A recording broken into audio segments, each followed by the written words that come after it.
ರಾಜ್ಯ ವಿಧಾನಮಂಡಲದ ವಿಶೇಷ ಅಧಿವೇಶನ ಮುಂದುವರೆದಿದ್ದು, ವಿಧಾನಸಭೆಯಲ್ಲಿಂದು ರಾಜ್ಯಪಾಲರ ಭಾಷಣದ ಮೇಲಿನ ವಂದನಾ ನಿರ್ಣಯದ ಕುರಿತು ಚರ್ಚೆ ಮುಂದುವರೆದಿದೆ. ಕಲಾಪ ಆರಂಭವಾಗುತ್ತಿದ್ದಂತೆ ಸಭಾಧ್ಯಕ್ಷ ಯುಟಿ ಖಾದರ್, ಇಂದು ಕಲಾಪವನ್ನು ಸಂಜೆ 7 ಗಂಟೆಯವರೆಗೂ ನಡೆಸಲು ತೀರ್ಮಾನಿಸಲಾಗಿದೆ. ಆದ್ಯತೆ ಮೇರೆಗೆ ಎಲ್ಲರಿಗೂ ಮಾತನಾಡಲು ಅವಕಾಶ ಕಲ್ಪಿಸಲಾಗುವುದು ಎಂದರು.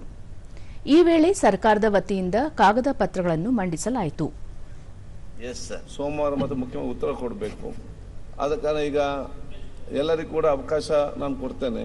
ಸಂಕ್ಷಿಪ್ತವಾಗಿ ತಮ್ಮ ಸೀನಿಯಾರಿಟಿ ಪ್ರಕಾರ ಎಷ್ಟೆಷ್ಟು ಟೈಮ್ ಇದೆ, ಸ್ವಲ್ಪ ಜಾಸ್ತಿ ಮಾತಾಡ್ತಾರೆ ಅಧ್ಯಕ್ಷ.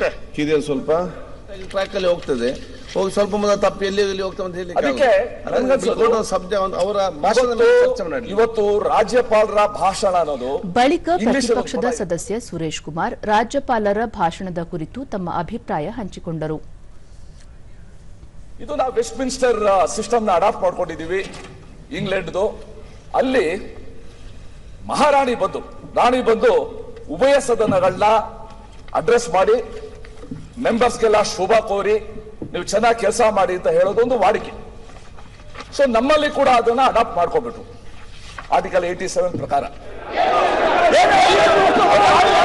ವಿಧಾನ ಪರಿಷತ್ತಿನಲ್ಲಿಂದು ಮೊದಲಿಗೆ ಎತ್ತಿನಹೊಳೆ ಸಮಗ್ರ ಕುಡಿಯುವ ನೀರಿನ ಯೋಜನೆ ಮತ್ತು ಸ್ಮಾರ್ಟ್ ಸಿಟಿ ಮಿಷನ್ ಅನುಷ್ಠಾನದ ಕುರಿತು ಭಾರತದ ಲೆಕ್ಕ ನಿಯಂತ್ರಕರು ನೀಡಿರುವ ವರದಿಗಳನ್ನು ಮುಖ್ಯಮಂತ್ರಿ ಸಿದ್ದರಾಮಯ್ಯ ಮಂಡಿಸಲಿದ್ದಾರೆ.